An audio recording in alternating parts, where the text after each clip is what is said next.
Okay, maayong good morning karon mga kaigsunan. Good day everyone. Welcome na sab sa tuang munting programa, The Gospel of the Kingdom. Ining inyong lingkod si Pastor Armando S. Montero ay nagbabalik o ganining adlaw mo kini amo ang pagbiyahe padulong sa Claveria. Okay, advance happy anniversary sa Covenanted people sa Claveria under ni Pastor Rosalito Quirino.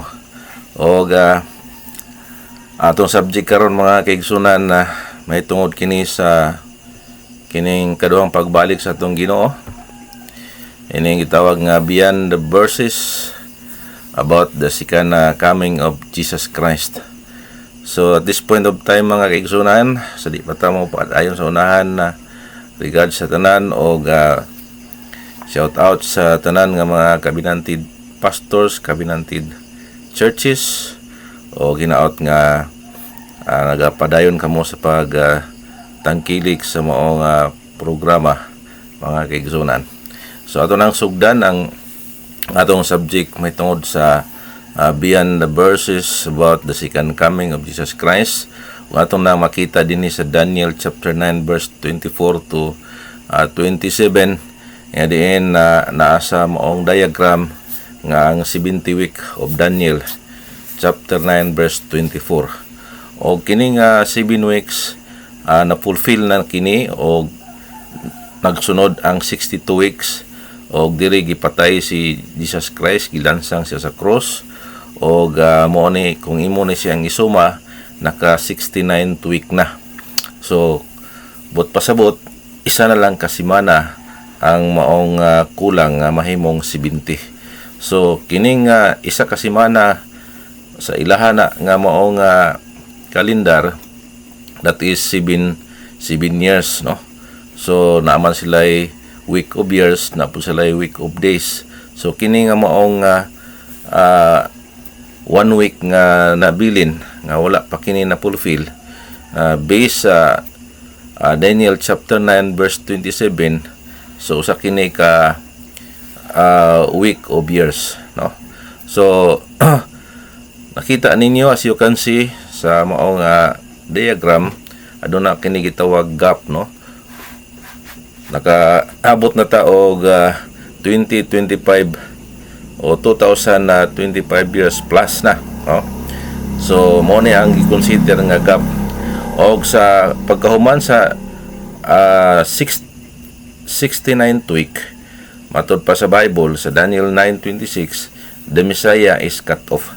So mao na nga gipatay si Jesus Christ og ang kining second temple nga ihang giadtuan sa panahon ni Herod's, tawag nga Herod's temple, mo ni ihang ingnan nga walay usa nga pundasyon nga mabilin dinhi o nga maanod kini sa baha o wagid kini na sipyat mga kaigsunan. Giatake ang kining Israel o ang Jerusalem katong second temple, giatake sa mga gitawag nga Roman Empire. So ang Jerusalem na destroy, no, niadtong 70 AD. So inyong makita diha sa diagram nga na fulfill ni o na gunob ni ang maong second temple niadtong 70 AD. Sumala sa Mateo 24:1 hangtod sa 2 nga diin wala gyoy mabilin og maanod sa ba. Muna mga kaigsunan na zero ground gyud og sa pagkakaroon wala pa gina na restore ang third temple og hapit na kini matuma na pod tungod kay tukuron man gina aron nga kining gitawag nga 1 week mahitabo nga diha mutindog si Antichrist. Og atong balikan mga kaigsunan ang kining gap, no, mo ni ang tawag nga church age o grace period para nato mga hintil nga ang covenant salvation na himo kining na ablihan kanatong mga hintil tungod kay mga Hudiyo in the place hula man gyud mo dawat ingon nga Misaya ila man noong gi palansang sa cross. Muna mga kaigsunan kung atong subay-subayon ato ang lantawon nga kita nahimo kining naka-benefits sa maong pagkagahi sa ilang ulo o pag-reject nila sa Misaya. Muna nga ningon ang Mateo 21:43 gikan karon kuhaon ako ang gingharian gikan kaninyo ug ako kini gihatag sa nasod nga makahimo sa pagpamunga.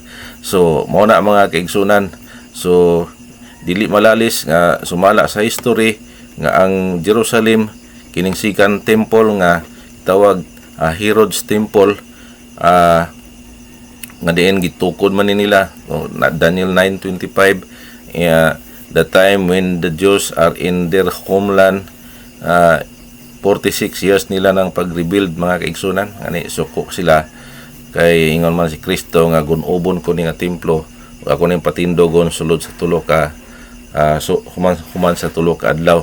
So muna nilikramo sila, muna nalain sila, pero nagpasabot si Jesus Christ may tungod to sa ihang lawas, wala magpasabot sa literal nga templo. Muna nga tumakita di sa John 19:22 o wala nila ni nasabtan usa mga kaigsunan perti nilang laguta mo ng ilang gipalansang si Jesus Christ. Now muna nga nakita ni Ginoong Hesukristo nga namay salin mga apostolis mo ay abi niya. So ang mga apostolis mo ay nahimong naluwas sumala sa Roma 9:27 the remnant shall be saved. So muna nga naghimo ang atong Ginoong iglesia mao na ning gitawag nga church age o kita karon magpasalamat tungod kay nahimo tang natawag nga mga hintil nga mahimong kabahin sa covenant nga gikan pa sa mga Hudiyo o matawag kita karon nga spiritual Israel. So kung atong ipadayon sa unahan mga kaigsunan o gigun sa pag tuman pag destroy ang Jerusalem ngani nasa record nga 1 million nga gipatay no nga mga Hudiyo ug 10,000 in the temple and 97,000 carried captive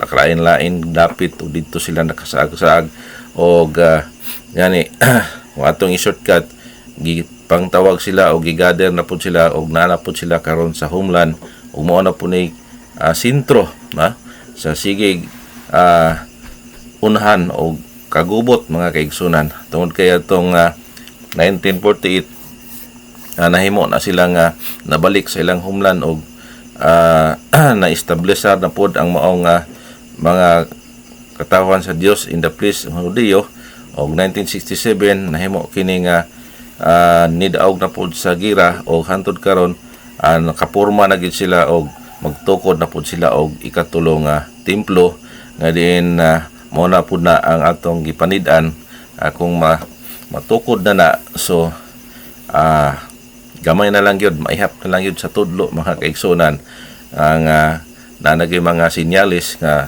si Ginoong Hesukristo nag-ung-ung na yun sa mga pultahan. Apan atong subayon mga kaigsunan kining gitawag nga gap o dirita naka-advantage tungod kay ang covenant salvation na pasa diri sa mga hintil apan hamubo lang kini nga kahigayunan mga kaigsunan tungod kay matud pa sa Biblia sa Romans 9:28 it is a short work lang no. So the last standing of the Gentiles mo na ang pagsira sa maong covenant salvation alang natong mga hintil. Matud pa sa Romans 9:19 nga provoke to jealousy o gihagit sa pagpangabug ko ang Israel kung imo nang basahon ang mga teksto din mga kaigsunan ang Romans 9:8 o gitagaan sila espiritu sa paghinanok o ang Hosea 3:4 kamo na lay basa jot down mga kaigsunan nagisgot ni sa may tungod sa mga Hudiyo nga dunay mga mata dili ka kita dunay mga salabutan dili kasabot no tungod kay ituyo na sa Ginoo aron nga tungod kay naa siya ang iyang atensyon naa sa iyang iglesia kita mo. Kaya ang iglesia nahimo kining assorted, dunay mga Hudiyo, dunay mga Hintil, muna mga kaigsunan. So ang Romans 11 verse 11 tumasabtan diha nga ang niabot kanato ang kaluwasan, ang kabinan salvation kanatong mga Hintil. O ang Romans 11:25 mo na ang gisulti sa Ginoo nga kung maabot na ang gidaghanon sa mga Hintil o tapuso na niya ang ihang programa muna mga kaigsunan. So balik ta sa Daniel 9, ang pagtapos sa sala o ang paghatag og bugti o ganti mga kaigsunan muna na ang mahitabo kung last standing sa mga Hintil may sakop diya sa kabinet. So nindot kayo mga kaigsunan usa ka butang angay natong pasalamatan tungod kay nakaabot ta sa maong dakong pribiliyo sa dakong programa sa tong Ginoo nga mao ang gingharian, the divine kingdom. Nga diin gusto sa Ginoo nga kita nga iglesia mga Hintil nga nasakop sa iglesia ni undergo ta og kabinet training og diha ta basihan sa Ginoo sa ato ang grado, ma-qualified ba o ma-disqualified, o kung ma-qualified ta sa kingdom tagaan tag divine body aron nga makasulod ta sa divine kingdom sa ato ang Ginoo. So ang kining corona usab ni Ginoong Jesucristo hangtod karon sige pa na siya og gatuyok, hantod nga magpakita si Jesus Christ usa pa na mohunong og tuyok sumala sa Ezekiel chapter 21 verse 26 to 27. So mga kaigsunan daghang salamat sa inyong pag gamay nga atensyon sa ato ang vlog, ug dili nako ni siya mahimong mapadayon nga taas tungod kay limitado ang akong oras sa akong ikaingon. Doon na gyud mo balik ang ato ang Ginoo tungod kay ang kining 1 week hapit na gini mahitabo nga mo kini ikasitinta ka simana sa Book of Daniel o sa verse 27 kung imuha ng basahon mauna na ang pagtapos sa tanan, no? So kumbaga ang dakong drama sa atong Ginoo, so mauna ni ang last nga portion sa dako nga drama sa ato ang Ginoo. Og hinaot nga kita nga mga Hintil ato kining lubos-luboson ang ato ang pagpangalagad kay tungod kay kung kuhaon na sa Ginoo king barang espiritu nga nag-indwell sa iglesia, so mao na panahon nga to the max na gyud si Antichrist. So ang kabinet salvation ibalik na pud ngadto sa mga Hudiyo in the flesh. So sa oras nga magsugod sila halad-halad sa maong Old Testament nga ritual, so kita nga ang mga Hintil wala na tay karapatan nga magsimba sa ato ang simbahan tungod kay mag one world government, mag one world religion, og nakasabot man ta og nakahibalo man ta nga kining atong ipasakupan nga grupo dili magini makadaog sa maong butisyon nga mahimong relihiyon, no? So nahibalo ta kinsa na nga relihiyon nga modaog nga mahimong relihiyon sa tibuok kalibutan. So kaigsunan no naman ko'y igong panahon o hinaot nga dili mo kalimot sa pag-share o pag-like o pag-subscribe sa akong YouTube channel, o hinaot nga